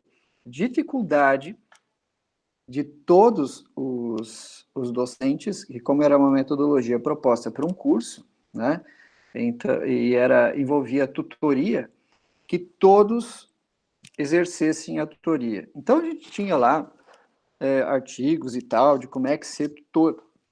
Só que você não entra com um cara lá com 6, 8 estudantes dele, né, para observar como é que o cara está sendo tutor. Então, a gente começou a observar que havia algumas disparidades entre os grupos e que havia modos de condução diferentes dos grupos. Como é que a gente sabia? Porque os estudantes falavam entre eles e acabava isso vindo para nós. E aí vai todo um processo também cuidadoso, né, porque muitos deles eram professores horistas, né? Eu trabalhava antes de vir para cá, para a Unipampa, 40 horas numa universidade privada e 20 horas na Universidade Estadual de Santa Catarina, embora seja gaúcho. E, enfim, o nosso próximo passo também em relação a isso foi, bom, nós não podemos, na universidade privada, né, então tem aquele pessoal, eram poucos de nós que tínhamos 30, 40 horas, eu era um dos poucos que tinha 40 horas, quer dizer, minha vida era dedicar só à universidade. A maioria dos pares eram colegas que trabalhavam durante o dia ou algum momento, dispunham algumas horas e iam para a universidade. Como é que você vai envolver esses caras? Então, aí foi todo um planejamento de sensibilização junto aos docentes para que eles fizessem um papel de tutor. Porque o que alguns deles faziam? Levavam um projetor para dar aulinha na sessão tutorial. Quer dizer, isso aí é tipo abraçar o diabo, mais ou menos, e caminhar para o inferno, né? Não dá. E era uma questão de concepção, né? Então, nós não olhávamos o nosso colega como o ajudante do capeta, né? Mas olhávamos assim como está faltando, na verdade, ele se conscientizar do processo. Como é que a gente faz ele fazer isso? Aí nós utilizamos uma outra estratégia, né? Nós estávamos muito na formação de nós mesmos. Então a gente começou a trazer algumas pessoas, porque às vezes o santo de casa não faz milagre. Então, trazendo uma pessoa que fale a mesma coisa que você, tem um impacto diferente, às vezes, nos pares, e foi o que aconteceu. Então, a sensibilização e a compreensão do que é ser tutor, e que é importante que todos tenham um caminho uníssono enquanto isso. Então, foi lá. Primeiro, o que nós devíamos cobrar? Segundo, né, a questão de problemas. Terceiro, a operacionalização e o respeito à metodologia. Aí a gente começou a observar resultados. E os resultados realmente foram muito bons, né? Mas a partir do momento que você não tem um grupo de professores que abracem isso, eu estou falando de construção nucleada, né? Você coloca isso a perder, infelizmente, né? Porque uns vão sair assim, outros assados, o estudante percebe, e isso não é positivo. Quando você faz um caminho mais individual, então você tem alguns prós e alguns contras. Qual é o pró? Bom, se você for um cara que respeita e estuda a metodologia ativa, você quer aplicar e você avalia de forma nua e crua o que está acontecendo, né, do início ao final, você vai realmente melhorando com o tempo. Mas o principal já está acontecendo. Qual é o aspecto negativo nisso? Tu não tem com quem dividir direito, né? É difícil de colega ter tempo, de repente, para vir conversar contigo, acompanhar um processo, ter um outro olhar, enfim. Então, tem o aspecto deficitário, mas o aspecto, desde que você tenha uma formação, uma vivência, os resultados tendem a ser bons, né? Eu volto a dizer, nós não vamos agradar todo mundo, talvez nós não atinjamos todo mundo, por sorte eu tenho atingido, mas eu acho que vem muito também na questão do perfil e a maturidade dos estudantes que chegam até mim. Talvez se eu estivesse lá no início do curso, esse percentual de positividade tivesse decaído, ou não sei. Na medicina ele foi muito positivo, enquanto eu acompanhei o curso, né? Hoje eu estou mais na minha área, enfim, das coisas que a gente foi assumindo ao longo do tempo. Foi muito positivo. Tanto é que os estudantes do primeiro semestre que tiveram um choque, né, com a metodologia, que lá não era de projeto, eu faço o projeto na farmácia, lá era de problema, que eu acho ele é bastante desafiador, mas é menos que projeto, né? Os estudantes tiveram um choque, porque vinham daquela coisa de cursinho, né? Mas uma coisa bem interessante que isso repetiu. Na outra universidade que eu trabalhava também era assim. A nossa maior resistência nunca foi os estudantes. A nossa maior resistência sempre foi os docentes, né? Então, lá na segunda, terceira PBL, né, baseado em problema deles, e lá também onde eu trabalhava, os estudantes já sacavam qual que era a metodologia, aceitavam, e dali, voavam. Os próprios professores começam a ficar abismados assim, tipo, eu tenho um médico respeitado aqui na cidade, ele não está mais no curso, na época ele estava, ele ficava impressionado de dizer conosco, para nós assim, eu tive conhecimento disso, primeiro semestre aqui, hein? Eu tive conhecimento disso lá pelo 5º, 6º semestre de medicina. No primeiro semestre aqui, os caras já estão sabendo, eles estão voando, né? Então, umas coisas bem legais, bem positivas. E eles mesmos acabavam fazendo estímulo aos professores em relação à metodologia. Professor é um cara difícil, viu? Professor é um cara difícil. Eu te entendo, professor. Eu vou só destacar, então, a palavra respeito pela metodologia, né? A gente fez alguns artigos para leitura, né? E justificando essa disponibilização também, né? Um embasamento teórico, né, para a gente poder seguir, para que a gente tenha um caminho, tenha um cerne. Professora Maria Cecília? Eu acho que o microfone está desligado da professora. Eu não escuto. Desculpa, tá? Eu desliguei para evitar um problema no som. Bom, em primeiro lugar, né, Luiz Flávio, eu, assim, te parabenizo pelo comprometimento que você tem com a área do ensino e da aprendizagem, né? Então, eu acho que parte do sucesso de tudo que você faz, inclusive a sua apresentação maravilhosa, é por esse comprometimento. Algumas coisas me chamaram a atenção na metodologia baseada em projetos, e aí eu vou te fazer perguntas. Assim, eu vejo muito as teorias de aprendizagem caminhando junto com esse referencial metodológico. Eu estou caracterizando essa metodologia baseada em projetos como um referencial metodológico. Então, eu acho muito importante agregar a questão de teorias de aprendizagem. Por quê? Porque são as teorias de aprendizagem que nos permitem avaliar a estrutura cognitiva do aluno. É porque o mais difícil que tem é a gente enxergar a fotografia da estrutura cognitiva do nosso aluno. Então, eu vi, assim, ó,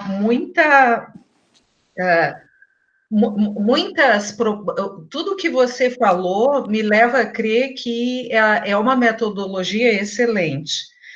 E outra coisa que me preocupa, assim, Luiz Flávio, é a questão da avaliação, tá? Antes da avaliação, você diz que uma das fases da metodologia é entrar com o aluno você parte de uma problemática, tá? Para David Ausubel, a aprendizagem, ela só ocorre se ela é significativa, ou seja, quando o novo conhecimento interage de forma substantiva com conhecimentos específicos da mente do aluno, tá? Com certeza.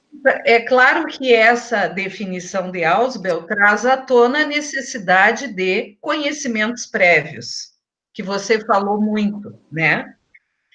Acontece que na minha área da matemática, o que a gente percebe é que muitas vezes o aluno não tem esse conhecimento prévio. A gente identifica que eles não têm, de alguma forma ou de outra, até por métodos behavioristas, tá? E aí, nesse caso, a gente tem que entrar com o que o professor Moreira chama de, o Ausubel chama, né? Não é obra do Moreira, de organizadores prévios. Ou seja, são materiais introdutórios que vão servir de ponte cognitiva entre o que o aluno não sabe e o que ele deveria saber. Perfeito. Então, assim, ó, esse processo, você me garante que esse processo, na primeira etapa da metodologia, ele funciona? Porque se você me garantir isso, está fechado o problema. Eu não posso garantir, mas assim, eu acredito que ele funcione, tá? Sim. Porque tem duas questões, né? Eu nunca parto do nada. Eu sempre parto de alguma coisa, por mais incipiente que ela seja, né? Então, a partir dessa leitura inicial, ou do que eu preciso fazer, né?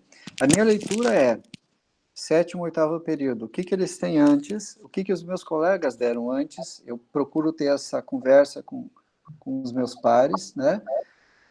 Para mim adequar. E às vezes alguns dizem, olha, não deu tempo de fazer tal coisa. Eu digo, perfeito. Eu dou um jeito de trazer para dentro do problema e eles percorrem aquilo, né? Mas eu sempre vou trabalhar a questão também da complexidade. Então, eu consigo fazer no 7º, 8º períodos problemas ou problemas que são complexos. Sim. Porque eles já trazem todo um conhecimento.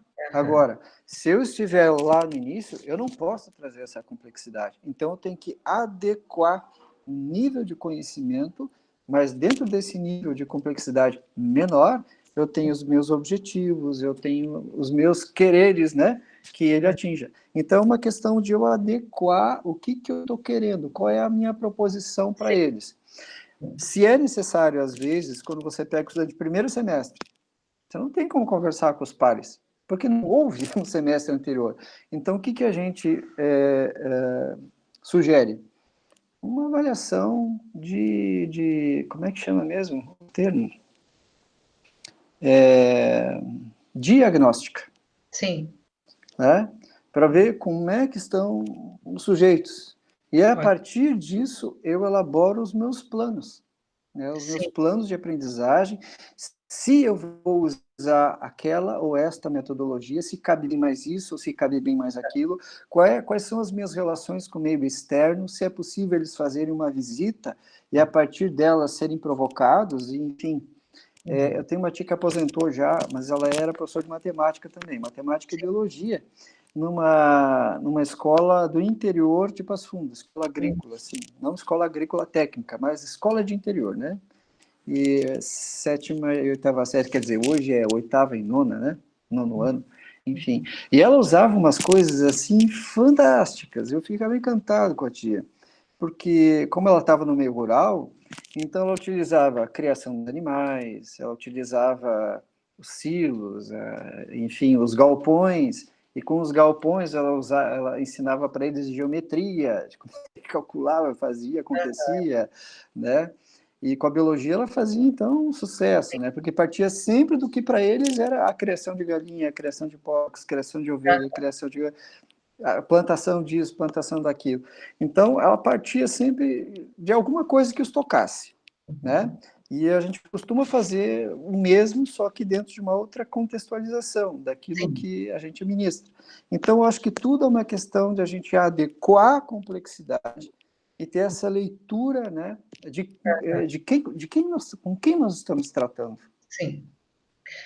Uma outra questão que eu gostaria de chamar a atenção é a necessidade de uma análise metacognitiva do próprio professor, né?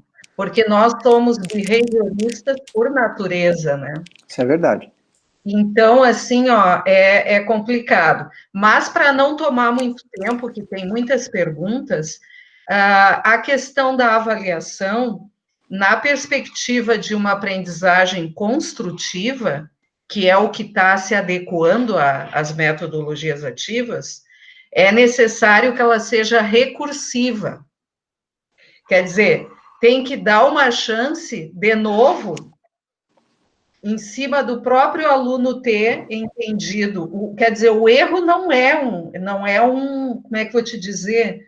Não é uma crítica.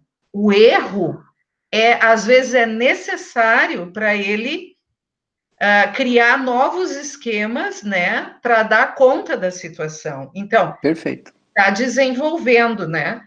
Então, a avaliação recursiva, o que você acha desse tipo de avaliação? Ela está dentro do processo. Porque, veja bem, quando eles fazem a discussão do problema, eles vão estabelecer hipóteses e objetivos. Posteriormente, depois que eles estudarem, e que nesse mesmo encontro eles já vão determinar o produto que eles vão apresentar no final. Sim. Quando eles estudam e começam a discutir e avançar, eles conseguem perceber se aquela hipótese ela é verdadeira ou nula. Uhum. E quando eles trazem alguma coisa assim, ó, fora do contexto, e que nesse sentido, dentro da metodologia, a gente vai ter que se adequar, ou que adequar, entre aspas, né, no seguinte sentido, existe o tempo para cumprir. Ela tem um tempo para iniciar e um tempo para terminar. Então, dentro do processo, você não vai dar resposta, você vai começar a fazer perguntas. E essas perguntas vão fazer com que ele reflita.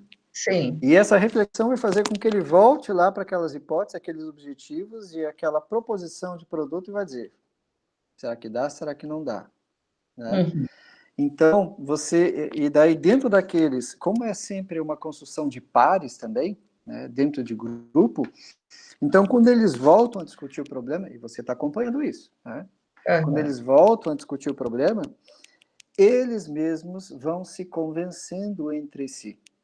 E às vezes existem discussões assim homéricas entre eles, e às vezes, não, eu estava pensando por isso, não, você está correto, entendeu? Então, esse efeito ou essa perspectiva, ela está dentro do processo. Sim, certo. Fazendo uma ligação com a sala de aula na escola básica, o que você acha que tinha que mudar para isso dar certo? Eu acho que a capacitação, eu acho que oficinas, eu acho que o professor ele tem que ter segurança, né? Medo ele sempre vai ter, Toda vez que eu vou fazer um projeto, assim, eu reviso várias vezes o planejamento. O planejamento é tudo nesse negócio. Você vai gastar muito mais tempo planejando do que, na verdade, executando, né? Então, eu gosto de demorar no planejamento, porque eu sei que ali, em função da minha experiência, de como eu disse para vocês, dos erros, né? Ali é que, assim, vai ter quanto melhor for o meu planejamento, as chances de eu ter sucesso naquilo vão ser maiores também. Quanto mais relapso for o meu planejamento, a chance disso dar errado é muito grande, né? Então, eu acho que o professor, primeiro de tudo, ele tem que se sentir confortável no sentido da instrumentalização do processo. Depois ele tem que viver o processo, né? A oficina do processo. Ele tem que ter um grupo de pessoas que ele possa discutir, que ele possa pedir ajuda também, né? E começar, eu sugiro, não que isso não possa, mas eu sugiro, não fazer o projeto para o semestre todo, para o ano todo. Faz experiências pontuais e faça uma avaliação dessas experiências e ver o que você pode melhorar, o que faltou. E a partir do tempo, não precisa fazer tudo de uma vez só, né? A gente tem tempo, né? Presume-se que tem.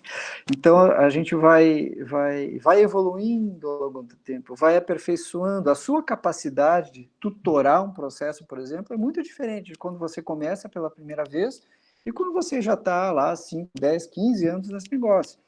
Você fica muito mais sensível, você consegue ler melhor, né? No início eu ficava assim preocupado, eu notado um monte de coisa, e o tutor ele tem que estar olhando não só para a questão cognitiva das discussões, mas ele tem que estar olhando para os comportamentos, como é que expressão corporal, inclusive dos sujeitos, né? E eu tinha grande dificuldade, assim, e eu era muito cobrava bastante de mim mesmo para as coisas dar certo, né? Okay. Mas hoje em dia é natural, é natural. Muito obrigada, Flávio, tá? A gente vai entrar em contato com certeza, tá? Eu fico à disposição. Ou seja, né, professor, a segunda vez vai ser melhor que a primeira, a terceira vez vai ser melhor que a segunda, né? Dessa forma, a gente vai construindo aí a ideia de projetos. Professor Radael? Oi. Posso fazer pergunta, William? Sim, Radael, fica à vontade. Professor Luiz, eu sou Radael, eu trabalho aqui no campus Itaqui, no Pampa, especificamente no curso de matemática, e eu tenho uma dúvida, a minha dúvida é bem básica, assim, para me entender um pouquinho mais essa metodologia. Eu gostaria de saber sobre os projetos em si, lá no início, na aplicação, né? Quem que pensam os projetos? Os projetos são pensados já pelo professor, são lançados para os alunos, ou os alunos pensam os projetos, e no que eles são baseados, né? Então, eu tenho essa dúvida, para saber menos como tomar o caminho, né? Por exemplo, se a gente começa a pensar a partir de alguns conteúdos, ou com algum objetivo um pouco mais amplo, nessa ideia, assim. Perfeito. Meu caro, é o seguinte, é a gente que vai formular os problemas para eles. Qual que é a lógica disso? A lógica de um problema é que a gente consiga atingir diversos conteúdos, né? Seja de uma forma de um componente curricular, e que você possa agregar conhecimentos de outros componentes, né? Ou de uma forma nucleada, ou seja, você está fazendo isso com vários professores, tá? Então, quando a gente faz um problema, o nosso objetivo é que os estudantes, ao lerem aquele problema, eles possam fazer questionamentos e construções, né, de conhecimentos a partir deles. Vou te dar um exemplo. Sei lá, micotoxinas, tá? Daí eu coloco lá, de repente, uma pergunta dizendo que, ou fazendo uma afirmação de que as micotoxinas, elas são um fator que incidem sobre a balança comercial do Brasil. Tá tudo bem curto, assim, tá? Não está elaborado isso, tá bom? Mas só para a gente partir dessa ideia. O que eu quero com isso? Bom, primeiro, ele tem que saber o que é micotoxina. Segundo, ele tem que saber o que é balança comercial. Terceiro, como é que isso vai funcionar? Então, vai para a legislação. Quarto, tá, mas pela legislação estabelece limites. Como é que eu faço para detectar esses limites? Então, eu vou ter que ir para as instrumentalização. Como é que eu determino a presença e quantifico a presença de micotoxinas? né? Como é que eu evito esse problema? Então, a partir de um negocinho desse, você vai fazendo tipo um polvo, assim, né? Tem várias coisas que vão entrando ali. O estudante, ele não, imagina o seguinte, ele não entrou em contato com esse conteúdo ainda, né? É como se você estivesse dando uma aula disso, né? Então, ele não entrou em contato. Só que, em vez de dar aula, nós formamos um problema que permita com que ele instigue, que ele pesquise, e eu, como tutor, eu vou estar ali, ó, atento aos objetivos que eu estabeleci, ou que estabeleci com os pares, né? Para que eles atinjam. Ou seja, se por acaso, ao ler uma questão dessa, eles não conseguiram visualizar algumas dessas coisas que eu falei, né? Então, é obrigação do tutor começar a fazer algumas pontuações, mas não de esclarecimento, né? De instigação, tá? Então, o problema é sempre feito por nós, né? Nós formamos um problema porque temos objetivos que eles alcancem, né, de formação. E eles, então, vão ter que chegar a esses objetivos. Não sei se eu fui claro. Foi claro sim, professor. Obrigado, Luiz. Eu acho que ficou bem mais claro para mim agora. Minha preocupação era já bem básica, bem de início, né? Então, se a gente tem alguns objetivos já bem delineados, a gente acaba fazendo essa tutoria para que esses objetivos estejam envolvidos aí no processo, né? Obrigado. Imagina. Professora Maureen?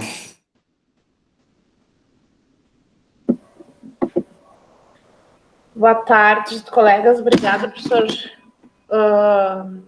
pela fala, muito boa. Já tinha acompanhado uma palestra sua na abertura dos semestres esse ano. Sempre bom ouvir um pouquinho da tua experiência.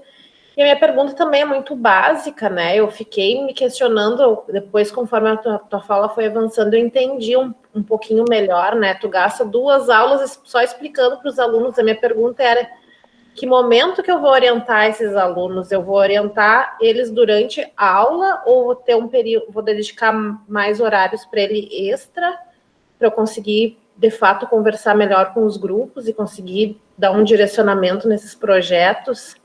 Mas daí também estou tendo esse esclarecimento que eu tenho um problema que é comum, também já facilita um pouco essa orientação. A minha dúvida é mais realmente na condução, né, desse passo a passo aí, de como, de fato, iniciar o processo.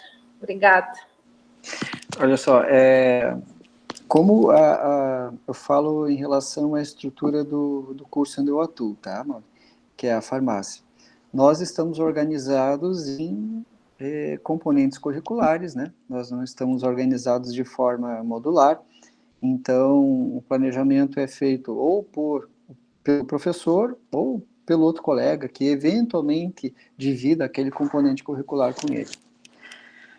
O que eu costumo fazer?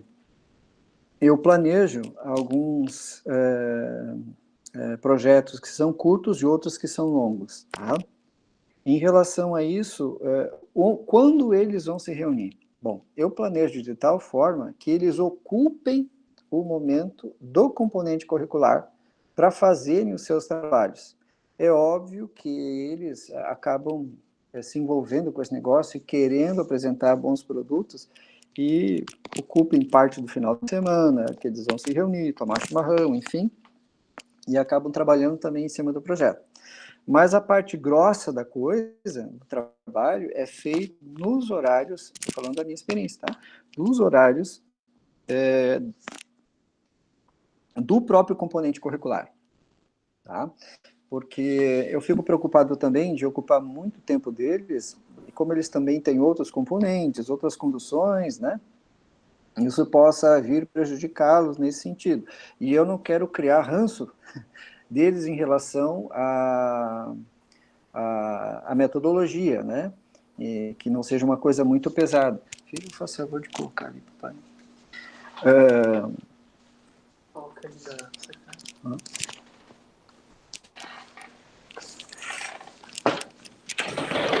Só um momentinho.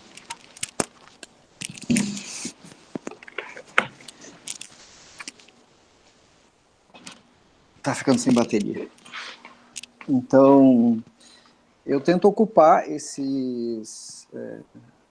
o próprio tempo, né, do componente curricular para eles fazerem os seus trabalhos, e com isso eu também consigo. Isso quer dizer que eu estou junto com eles, né, nesses grupos. Então, tem os grupos, eles vão trabalhando, e eu vou dividindo o grupo, né, entre eles, e caso houver necessidade, eventualmente, muito eventualmente, então, como tem aquele período, né, que a gente coloca no plano de ensino lá, que recebe os estudantes naquele horário da semana, então, em pré-agendamento, algum grupo que outro vem discutir alguma coisa mais pontual comigo. Obrigada, professor. Professor Alex?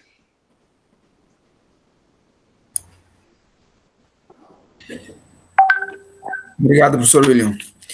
Bom, professor, eu acho que uma das principais questões, né, para que a gente possa usar qualquer uma metodologia para ser professor é a gente primeiro gostar do que faz, né? E nessa fala do senhor, a gente sente isso, que o senhor gosta muito do que faz e se nota perfeitamente isso, que eu acho que é essencial para que a gente possa conduzir o nosso trabalho docente. No entanto, o que eu vejo assim duas coisas me preocupa, não, e eu tenho algumas dúvidas em relação, gostaria que o senhor falasse aqui rapidamente, então, é sobre o nosso aluno. Ele é um produto, né, de um meio tradicional, ele vem de maneira quase que 100% dele é um produto, como nós fomos, de um ensino tradicional. E ele chega e se depara com uma metodologia ativa, que é uma metodologia que ele não está acostumado a trabalhar. Ele não tem um certo receio, no primeiro momento, em relação a isso. Como convencer o aluno de que essa forma é melhor do que a que ele viu durante toda a sua vida escolar? E a minha segunda pergunta seria, nós como professores, geralmente, temos a grande tendência de dar respostas, né? Como nós também mudarmos a nossa forma de trabalhar sem ser policial para não estar dando toda hora a resposta. Eu vou começar pela segunda, tá? Eu falava para vocês antes que quando a gente fez a capacitação para o pessoal da farmácia, né, dos professores, para a questão da tutoria, ficou muito claro isso. A dificuldade de conduzir a tutoria no sentido de querer dar resposta. Então, as primeiras vezes que a gente faz isso, eu também passei por isso, você fica assim, ó, querendo gritar dentro de si para dar a resposta para o sujeito e ver a coisa. Não, mas não é isso, né? O tutor, inclusive, ele tem que se sentir muito confortável com alguns momentos de silêncio, do tipo 10 segundos de silêncio, que num grupo pode parecer eterno, né? E ninguém falou nada nesses 10 minutos de silêncio. Existem alguns macetes que a gente começa a cutucar esse povo, né? Então, isso que você falou da dificuldade, da gente querer dar resposta, é muito natural, muito presente, é uma das maiores dificuldades que os docentes enfrentam quando começam o processo tutorial, né? Quando começam a exercer a tutoria. Mas isso com o tempo se desfaz. Isso com o tempo começa a ficar até engraçado, né, de você olhar para trás e dizer, eu ficava dando resposta para o povo, né? E isso alimentava uma falsa ideia. Por exemplo, o pessoal me questionava em aula, eu adorava, até hoje, quando eu faço aula expositiva, eventualmente eu faço também, né? Eu costumo perguntar, receber respostas, gosto muito que perguntem, né? E o fato da gente responder, às vezes, me trazia, penso eu, a falsa ideia de que estavam entendendo. Mas aí, quando você ia para a avaliação, você via que não entenderam. Né? E até brinquei esses tempos aí, porque eu fiz uma experiência. Então, no 7º semestre, eu não trabalho com projeto. O projeto eu trabalho no 8º. No 7º, eu trabalho com TBL, né? Aprendizado baseado em equipe, e, eventualmente, problematização. Pois bem, eu fiz um testezinho, né, com os TBLs e tal, as notas do povo muito bem, muito boas. E eu peguei, em um dos conteúdos, são 8 conteúdos no semestre, e num dos conteúdos eu peguei de aula. Ó. Os estudantes adoraram a aula. Adoraram a aula. Só que o seguinte, as notas deles foram lá para baixo, quando foi para a avaliação desse período de aula. Então, o que eu posso tirar disso? Que eu dou uma aula porcaria, no mínimo é isso. E que, na verdade, eles gostam daquela coisa toda, né? Recursos, movimentação, fala e tudo mais, explicação, tintim por tintim, mastigando para eles. É fácil, né? É mais tranquilo, né? É mais cômodo. Mas isso, quando você vai para uma ativa, você força eles a construírem de forma diferente. E eles vão entrar em contato com esse conteúdo algumas vezes até serem, entre aspas, cobrados disso em alguma avaliação. Então, as aulas, elas não nos dão a segurança de que os estudantes realmente aprendam, mesmo quando eles nos elogiam em relação à aula. Não que a metodologia a gente possa afirmar que não, eles dão essa segurança. Não dão essa segurança. Talvez eles dão uma maior segurança em função do processo que se torna ativo, né? Então, essa é uma questão, né, da tutoria. Em relação aos estudantes, sempre há um impacto do novo. O novo sempre assusta, né? Mas eles são muito mais abertos do que, como eu dizia, os próprios pares, né, à mudança. Eu não sei se é questão da juventude, sabe, de ser mais flexível, não tenho essa resposta. Mas o que eu costumo fazer para tentar diminuir o impacto do novo? Primeiro, apresentar resultados. Eu apresento resultados, e com esses resultados, eu no mínimo coloco eles em xeque no seguinte sentido. Tá, então quer dizer que estava a aula assim, tinha esse histórico, né? Da aula assado, né? Da aula assado tem esse outro histórico no sentido de aproveitamento, que para eles funciona nota, né? Esse é a linguagem que eles entendem mais, mas vamos tratar em aproveitamento, tá?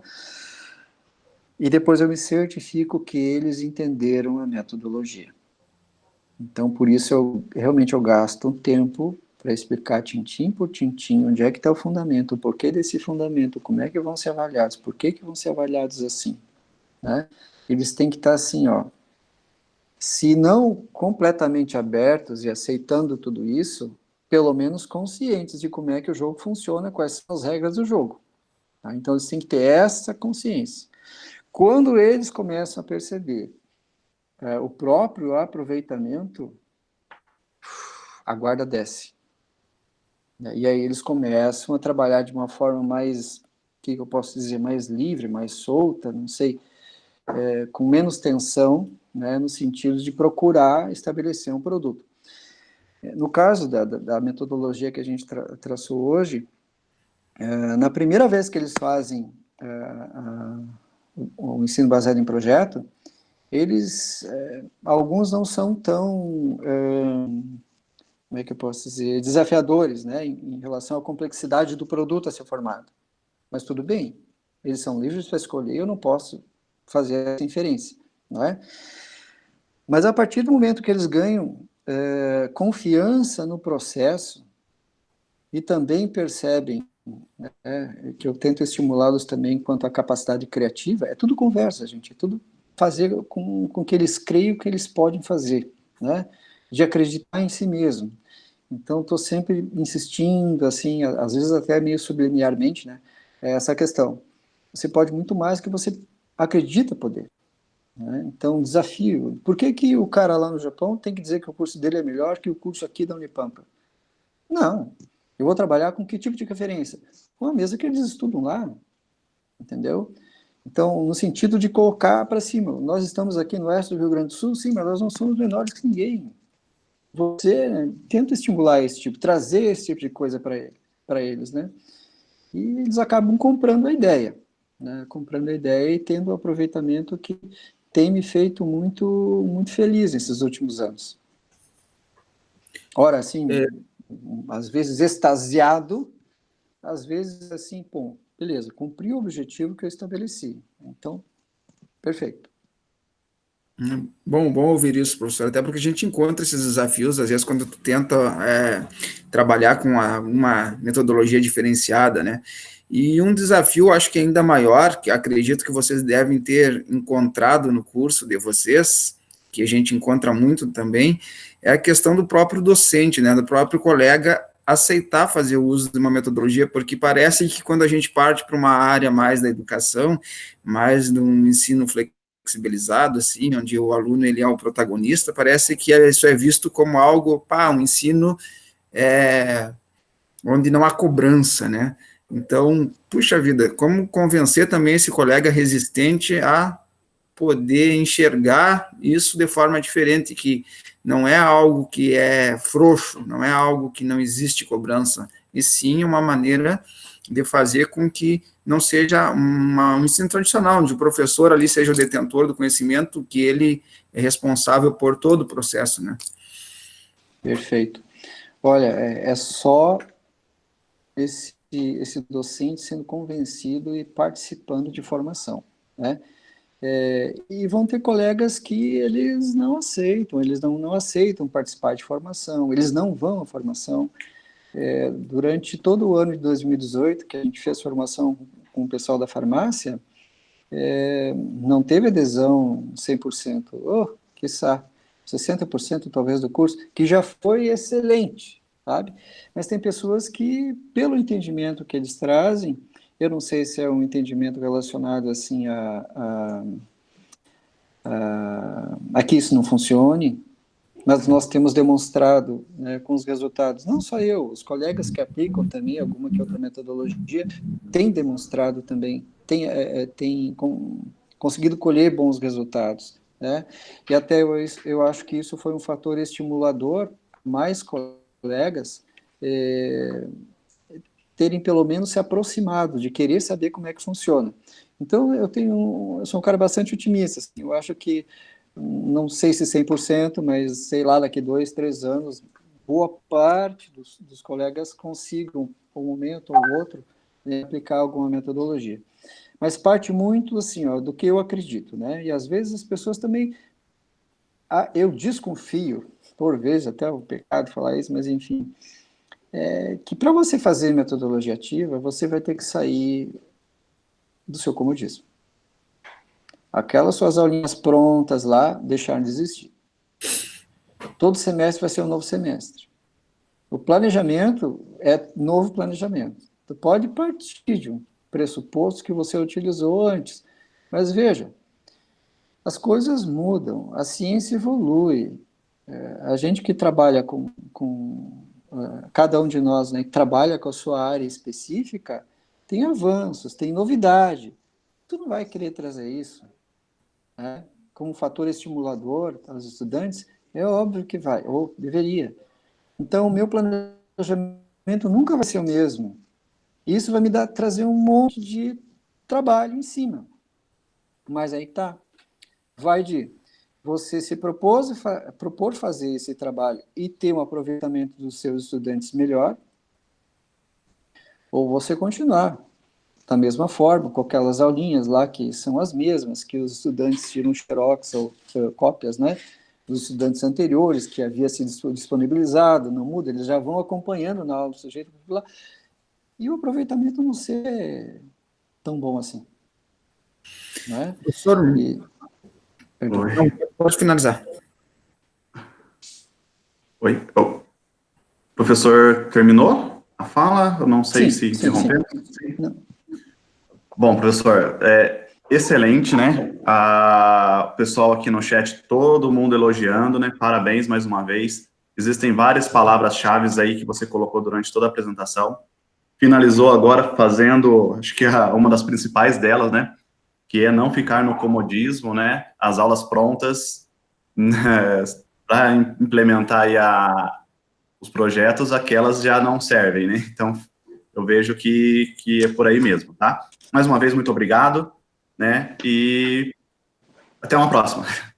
Gente, um grande abraço, tá? Muito obrigado pela oportunidade de dividir um pouco com vocês os nossos acertos e erros, que eu digo, né, é a construção. Não sou nenhuma, que eu posso dizer, uma excelência, né, mas do que a gente costuma trabalhar, eu gosto muito de dividir.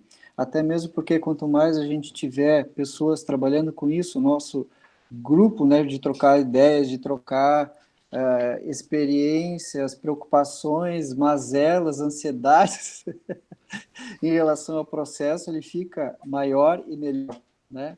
Então, me coloco à disposição sempre de vocês. Quando vocês fizerem alguma coisa, eu também gostaria de participar, até como ouvinte, né? Também para aprender com vocês. Eu tenho certeza que vocês podem me ajudar também bastante. Nós que agradecemos, professor, mais uma vez agradeço a sua disponibilidade de nos ajudar nessa árdua tarefa, né? E ficamos também à disposição e gostaríamos de muitos outros encontros como esse. E só para reforçar, a gente vai disponibilizar este vídeo aqui no YouTube para o pessoal participante que não pôde hoje estar presente, para que eles possam acompanhar o curso e a sua fala de hoje. Muito obrigado, professor. Eu que agradeço. Um abração a todos. Muito obrigada. Tchau. Tchau.